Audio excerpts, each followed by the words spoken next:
एक छोटे से कस्बे में एक रिक्शा चालक रहता था। उसका नाम था नत्थू और उसकी पत्नी का नाम था माया। यह कहानी राजस्थान की है। यह कहानी सच्ची घटना पर आधारित है। यह कहानी भगवान के चमत्कार की है। नत्थू बहुत ही नेकदिल इंसान था। वह रोज ऑटो रिक्शा लेकर जाता और लोगों को उनके घर पहुंचा आता। उसका व्यवहार एक छोटे बच्चे से लेकर बड़े बुजुर्गों सभी व्यक्तियों से बहुत ही अच्छा था। अपने मधुर व्यवहार के कारण लोग उसे पहचानने लग गए थे। रात के 1 बजे भी किसी को अगर अनावश्यक कार्य से बाहर जाना होता तो वह बेचारा 1 बजे भी उठ जाता। किसी को भी मना करने की उसकी आदत नहीं थी। महिलाएं रात के समय में भी उस ऑटो रिक्शा चालक की ऑटो में बिना संकोच बैठ जाती थी। वह इतना नेकदिल इंसान था कि सभी गांव के लोग उसको बहुत ही प्यार करते थे। उसकी 3 बेटियां थी, चांदनी, अंकिता और तनु। वह सभी पढ़ाई कर रही थी। एक बड़ी बेटी तो पढ़ाई कर चुकी थी। उसने अपनी बेटी को 12वीं कक्षा तक पढ़ा दिया था। बाकी दोनों बेटियां शिक्षा ग्रहण कर रही थी। उसने अपनी बड़ी बेटी की शादी तय कर दी थी। भगवान का दिया उसके पास गुजारे लायक काफ़ी था। ऑटो रिक्शा चालक ने अपनी बेटी का विवाह एक अच्छे परिवार में तय कर दिया था। उसके ससुराल वालों ने शादी की तारीख निश्चित कर दी थी। ऑटो रिक्शा चालक ने रात दिन मेहनत करके अपनी बेटी की शादी के रुपए जुटाए थे। उसने अपनी बेटी के गहने, कपड़े और शादी का सारा सामान खरीद लिया था। वह अपनी बेटी की शादी का इंतजार कर रहा था। एक दिन भगवान के मंदिर में पूजा करने गया। वह मंदिर में पूजा कर कहने लगा कि हे भगवान, मेरी बेटी की शादी जल्द ही होने जा रही है।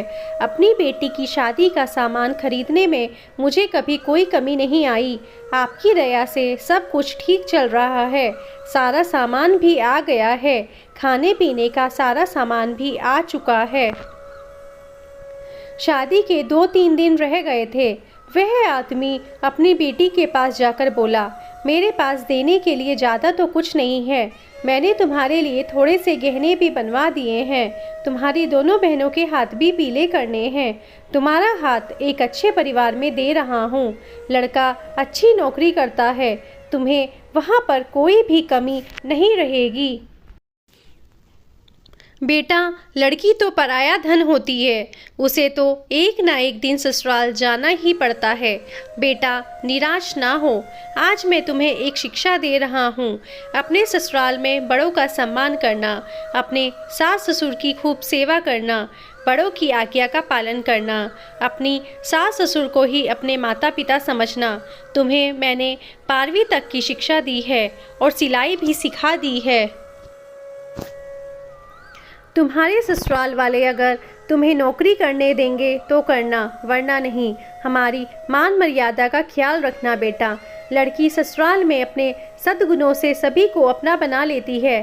सास ससुर तुझे डांट टपट करें तो सोच लेना तुम्हें तुम्हारे अपने माता पिता डांट रहे हैं। मेरी इज्जत का सम्मान करना। अपनी बेटी को समझाने लग गया था। समझाते समझाते उसकी आंखों में आंसू आ गए थे। घर में शादी का माहौल था। घर में रिश्तेदारों का तांता लग गया था। दिन को सभी लोग आ जाते थे। किसी को क्या पता था कि होनी तो कोई और ही खेल खेल रही थी। शायद वह उसकी परीक्षा ले रही थी। शादी के केवल 3 दिन बचे थे। रात को ऑटो रिक्शा चालक के घर में भयंकर आग लग गई। सभी लोग सो रहे थे। रात को उनका सारा घर आग की लपटों की चपेट में था। उनके घर की छोटी बेटी अंकिता पानी पीने के लिए उठी। उसने देखा चारों ओर धुआं ही धुआं था। उसने दौड़कर अपने माता पिता को जगाया। तीनों बेटियां चिल्लाने लगी, आग आग, कोई हमें बचाओ। बड़ी मुश्किल से रिक्शा चालक ने पिछली बालकनी से जाकर एक डंडे के सहारे बालकनी से निकलने की कोशिश की। घर के सभी सदस्य बाल बाल बचे, लेकिन घर का सारा सामान आग की लपटों में खाक हो गया था। शादी का सारा सामान जलकर नष्ट हो गया था। चांदनी भी बेहोश हो गई थी। दोनों बहनें भी चक्कर खाकर गिर पड़ी थी। चांदनी को थोड़ा थोड़ा होश था। लोगों ने उन सबको बड़ी मुश्किल से बाहर निकाला। थोड़ी देर पहले जहाँ खुशियाँ छा रही थी वहाँ का दृश्य देखा भी नहीं जा सकता था। जो भी देखता उसकी आंखों से आंसू निकलते। बेचारा अब क्या करेगा, बिना शादी के ही बेटी रहेगी। दूल्हा तो अब उसे बिहाने से रहा। कुछ लोग तरह तरह की बातें करते, जितना मुंह उतनी बातें। चांदनी दौड़ी दौड़ी अपने पिता के पास जाकर बोली, पापा आप निराश ना हो, आपने इतनी मेहनत से मेरी शादी के लिए रुपया जोड़ा था। पापा आप जरा भी चिंता मत करो, मेरी किस्मत में यही लिखा था। आप निराश ना हो, मुश्किल की इस घड़ी में हमें कमज़ोर नहीं पड़ना है। मैं आपका बेटा नहीं हूँ तो क्या हुआ, आपने बेटों की तरह हमारी परवरिश में कोई कमी नहीं रखी। हम तीनों बहनों को वह सब कुछ दिया जो आपसे बन पड़ा। तब तक दोनों बहनें अंकिता और तनु भी उठ गई थी। वह भी अपने पापा के पास जाकर खड़ी हो गई। पापा हम सब आपकी ताकत हैं, हम तीनों आपकी बेटियां नहीं बेटे हैं। आज से हम भी आपके साथ कमाएंगे। चांदनी बोली, पापा अगर वह लड़का जिसे आपने मुझसे शादी के लिए चुना है मुझसे सच्ची मोहब्बत करता होगा तो ये सब देखकर भी शादी के लिए इनकार नहीं करेगा। मैं भी उसे खुशी खुशी स्वीकार करूंगी। आप जरा भी चिंता मत करो। उन तीनों ने मिलकर अपने पापा को उठाया। मोहल्ले के सारे लोग इकट्ठा हो गए थे। सब आपस में कह रहे थे कि ससुराल वालों को वह क्या कहेगा। जो भी आता शौक व्यक्त करके चला जाता।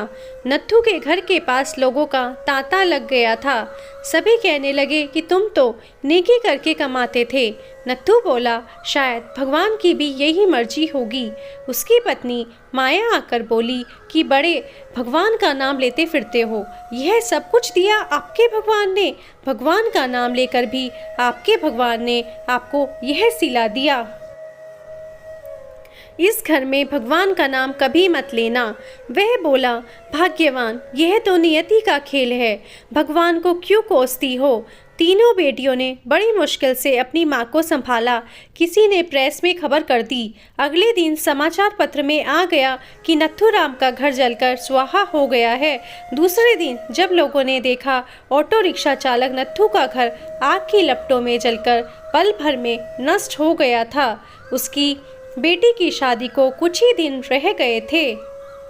बेचारा अपनी बेटी की शादी कैसे करेगा। जिस किसी ने भी सुना वह आए बिना ना रह सका। जितने भी लोग उसको जानते थे सब के सब आकर ना जाने क्या क्या लाए। उसका घर उपहारों से भर गया। कोई जेवर लाया, कोई कपड़े, कोई राशन, कोई रुपए। जिन सभी नेताओं ने सुना सभी ने नथुराम की सहायता की। वे था ही इतना नेक इंसान, उसकी बेटी की शादी के लिए भला कोई क्यों नहीं आता। शाम तक उसके घर में ना जाने कितने रुपए इकट्ठे हो चुके थे। जब तीनों बेटियों ने अपने पापा को सारे रुपए थमाए, उन सबको तो अपनी आंखों पर विश्वास ही नहीं हो रहा था कि जहां पल भर में सब कुछ नष्ट हो गया था, वहां पर उनके पास इतना रुपया इकट्ठा हो गया था कि वह बैठे बिठाए तीनों बेटियों की शादी आसानी से कर सकता था। भगवान जब देता है तो छप्पर फाड़ कर देता है। उसने बड़ी धूमधाम से मंदिर में अपनी बेटी की शादी की। लोग आपस में कह रहे थे कि इस नेक दिल इंसान की सहायता भगवान क्यों नहीं करते। आज तो भगवान के चमत्कार पर सभी को विश्वास हो गया था। भगवान जो करता है अच्छा ही करता है। नथुराम की पत्नी आकर बोली, मुझे माफ़ कर देना। गुस्से में भगवान के लिए ना जाने क्या क्या अपशब्द कह गई। तीनों बेटियां मुस्कुराकर अपनी माँ को देख रही थी। थोड़ी देर पहले जहाँ पर रुदन था वहीं पर सभी के चेहरों पर खुशी झलक रही थी। भगवान की माया प्रबल है। वह इंसान की कड़ी से कड़ी परीक्षा लेने में कोई कसर नहीं छोड़ता। नथुराम और उसकी बेटियों ने मुसीबत की घड़ी में मिलकर एक दूसरे का साथ दिया, अपने हौसले को डगमगाने नहीं दिया।